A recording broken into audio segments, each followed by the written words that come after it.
Is it possible for you to have a near normal A1c, fasting glucose under 100, and yet your glucose spikes like crazy after meals and you're a walking candidate for a heart attack? We'll be talking about this and other insights related to diabetes coming up.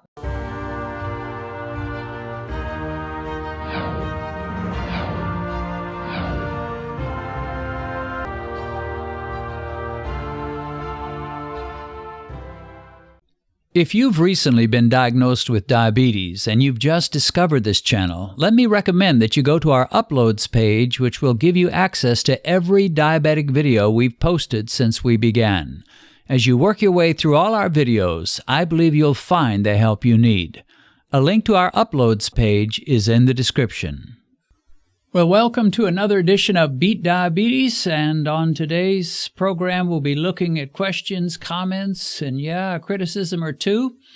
In fact, I thought we'd start with a criticism, although not such a severe one. This person, after watching the oatmeal video, says this: I have to say a regular serving of oatmeal is a half cup of dry oats with 1 cup of water. So this was on an oatmeal test that I did. And I think my wife and I actually both did this, and they're saying the portion size you took didn't seem to be the size they recommend. He says that's not what those bowls looked like. Well, I have had this from time to time, people complaining that I'm not taking the official portion size. But guess what? I don't pay the least bit of attention to the official portion size, and neither should you. Your portion size is what it's going to take for you to fill up and have an enjoyable, filling meal. If they recommend a scrawny little portion size that wouldn't fill up, a tiny dog, let alone a 170-pound person, then you wouldn't pay any attention. And the reality is that in many cases, they will deliberately give you a small portion size so they can brag about how few calories it has, how few carbs it has. But when you look at that portion size, you say to yourself, who could ever get filled up? Now, granted, if you're an 85-pound little 4'10" lady, you maybe could get filled up on their portion size. But I'm not 4'10", and I'm not 85 pounds. I'm close to 170 pounds, and I'm 5'10". So I will use as a portion size what seems reasonable to me. Now, I'll take that into account when I'm figuring out the carbs for sure. But I'm not going to let that affect my test. So if you see me take a larger portion size and you think they recommend, well, I'm just taking what seems reasonable to me to have an enjoyable, pleasant meal and not leave the table feeling like you've hardly eaten. So that's how I do it. And maybe that's not scientific, but that's just the way I work. Okay, another comment. This person says, I'm not diabetic. Interesting way to begin in a channel that's based on diabetes. But he says, I'm not diabetic. I'm in my 50s, healthy, trim. I eat reasonably well. I decided to have a routine heart health check, a calcium scan, and found I was at high risk of heart attack. I began seeing a cardiologist who was concerned about my inflammation numbers, but he could never identify the cause. My fasting glucose was in the 90s, which isn't bad. My A1c was in the low to mid-5s, so definitely he's not reaching diabetic levels, not by any American standards, that's for sure. A1c would be 6.5 for diabetes, and fasting glucose would be 126, so he doesn't meet either one of those criterion. He says, my calcium score progressed from 80 to 500 over years of care by one of the best cardiologists in my area. I was described as having excellent blood glucose control. The punchline is I finally got the idea to buy a blood glucose meter. And he says, I tried some blood sugar tests after meals. Turns out most every meal was spiking my blood glucose. Like 240 after having a pasta for dinner. Wow. 195 after a ham and cheese sandwich on whole wheat bread. So he's looking at his glucometer. Now, his A1c says he's okay. His fasting glucose says he's okay, but his glucometer says he's not okay at all. Now, some people would tell him, oh, you're fine. Sure, you're bouncing up to, kind of on the high side, but you come back down, which obviously he was doing to get those kind of numbers. So they would say, you're fine. He was not fine. He was a walking candidate for a heart attack. He had a terrible calcium score. He was spiking all over the place, bouncing up, going down, bouncing up, dropping down. And even though his A1c said he was fine, he was not fine. And that is a concern. And, that's why I think some people will brag about their A1c being great. They say, I eat high carb, and my A1c is just marvelous. But they may have serious problems. And the A1c and the fasting glucose are usually the last pin to drop. They're about the last thing that's going to go bad before you've really got some serious problems. He says these kind of spikes cause tremendous arterial inflammation, and they cause heart disease. I started a low-carb diet. My inflammation numbers have come down a lot. I use my glucose monitor to explore what I can eat without spiking my blood glucose. Well, that sounds kind of familiar, doesn't it? That's exactly what I do and what I've been encouraging others to do. Use your glucose monitor to see what spikes you and avoid those foods that spike you. So he's doing this even though he's not officially a diabetic. He says if you are a diabetic, don't listen to these dietary recommendations that say you can still eat carbs, just don't eat quite so many. Test this advice with your glucose meter at 1 hour after meals like Dennis suggests and see for yourself. So he ends up saying, I'm not diabetic. I don't think I ever will be. But if I hadn't changed my diet, I'd either become diabetic or possibly died of heart disease first. Thanks, Dennis, for this channel and your help in showing me how to use a glucose meter to see what my reactions are to food. Wow. Well, I think that's really one of the most important comments left under any video that I've ever read. And, I don't even know who this guy is, and it's been some time since I copied and pasted this into a file where I could read it later. I think this is tremendously important because you could have serious metabolic problems and you could be headed for a heart attack and your A1c may be in a very acceptable range. But if you're spiking all over the place after every meal or after every high-carb meal, you are not doing yourself a favor. And let me say that this is one of the reasons that it could be, now hear me out, some of you are going to react to this, but it could be that being diagnosed diabetic could be one of the best things that could happen to you at a physical level.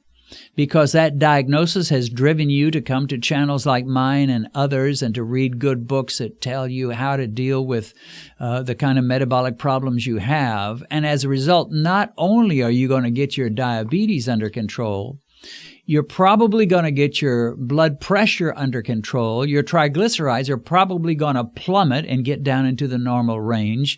And you may well avoid a heart attack as a result of going to a low-carb diet with time-restricted eating.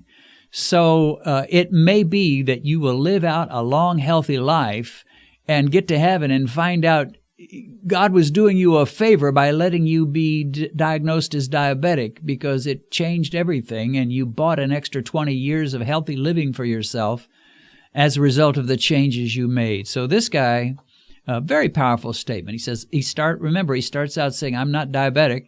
Another point, he says, I don't think I ever will be. But he says, I found out this was causing all kinds of inflammation, causing problems that could easily lead to a heart attack. I went to a low-carb, a low-spike diet, and let me emphasize that, low-carb and low-spike diet. And he says, everything is so much better. So very, very cool and very, very insightful. I don't know who you are, but thank you, whoever you are who wrote this. All right, let's look at another comment. This person says, I'm a veteran. Well, we thank you for your service. We appreciate our veterans. We appreciate our police officers, our firemen, and all those that serve in these different capacities to help us. He says, I go to the Veterans Administration for Health Care. My doctor there, after finding out I eat basically only eggs, meat, and some cooked vegetables, warned me about high cholesterol. My cholesterol is less than 100. My age is that I'm 70 years old. So he's got low cholesterol. The doctor's all nervous, or seems to be. Now, there's a punchline to this. There's a kind of a powerful end, so hang in here. So the guy says, I asked him why you would insist on perpetuating a lie. This is a pretty bold fella here. I asked him to show me the science behind his claim, and he could not. I presented to him 2 randomized double-blind studies showing there was no relationship between the ingestion of saturated fat and blood serum cholesterol. Now listen, here's the punchline to all this. He says in a low voice, he said he agreed with me, but he had been told by the pharmaceutical companies which support the Veterans Administration to say what he told me originally, which is that you're going to have problems with your cholesterol. Every doctor is going to have maybe a different story as to why they believe this high-carb, low-fat myth, this idea that a low-carb diet is dangerous, but a high-carb diet is safe, when it's actually the reverse. It's like so many of these doctors and nutritionists and so-called diet experts have arrived in a time machine to our time, and they've come straight from the 1960s, because that's what they were saying back then. And we have had study after study and research after research that shows that science, that research was so flawed, so messed up, and it is not at all valid. Now, the truth is, we have to take responsibility for our health. It's not on your doctor, it's not on your friends, it's not on somebody who wrote a book that you read, it's on you. You have to take responsibility for your health.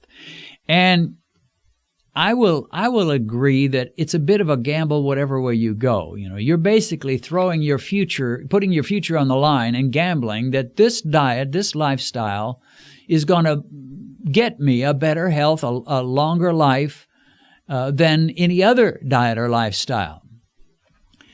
But if you have to gamble, at least gamble knowing as much as you can about it. You know, if somebody told me that I was going to be forced to bet everything I own, every possession I have, my car, my house, my money, my cameras that I use to make YouTube, and my microphones and all the other stuff, everything I own, I'm going to have to gamble and on a bet for the Super Bowl. Well, if I had to do that, which of course I wouldn't, but if I did have to, if I knew I was going to have to bet everything on one event, such as the Super Bowl, you can bet I would do some serious research.